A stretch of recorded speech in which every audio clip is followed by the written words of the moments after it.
कैसे हैं आप सब? आशा करती हूँ आप सब अच्छे होंगे, स्वस्थ होंगे। स्वागत है आपका इस कक्षा में। आइए आज हम पढ़ते हैं व्याकरण का पाठ 20 अपठित गद्यांश।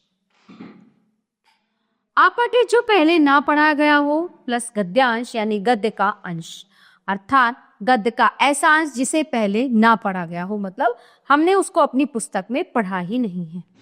अपठित गद्यांश देकर उस पर आधारित प्रश्न पूछे जाते हैं। इससे रचनात्मक कौशल व समझने की योग्यता का विकास होता है। साधारणतः हम पाठ्य पुस्तकों के गद्यांशों को पढ़ते व समझते हैं, जिससे गद्यांशों को समझने व उनसे संबंधित प्रश्नों के उत्तर देने की योग्यता का विकास होता है।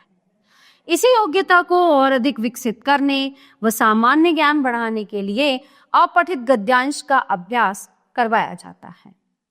अपठित गद्यांश को समझने व उससे संबंधित प्रश्न हल करने के लिए निम्नलिखित बिंदुओं को ध्यान में रखना आवश्यक है।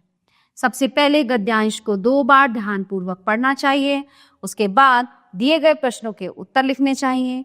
उत्तर हमेशा अपने शब्दों में ही लिखने चाहिए। तो चलिए एक हम देखते हैं उदाहरण के तौर पर एक गद्यांश जो है उसको पढ़ते हैं और उसके प्रश्नों के उत्तर हम देखते हैं।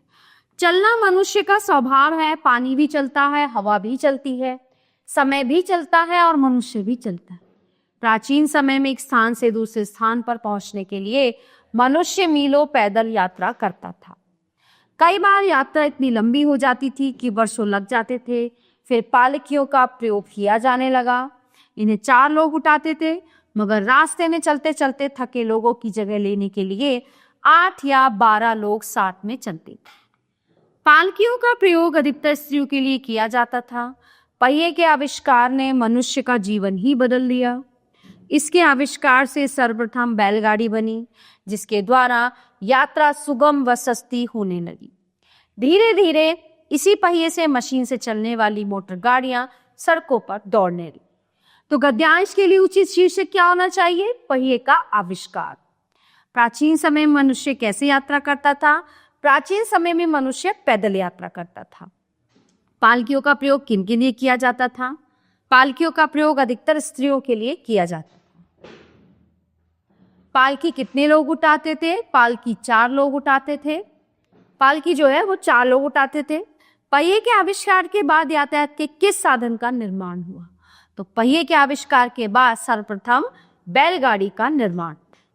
बच्चों इसी तरह से हमको गद्यांश के जो है पढ़कर गद्यांश को प्रश्नों के उत्तर दे रही होते हैं। तो प्यारे बच्चों ये पाठ यहीं पे समाप्त होता है।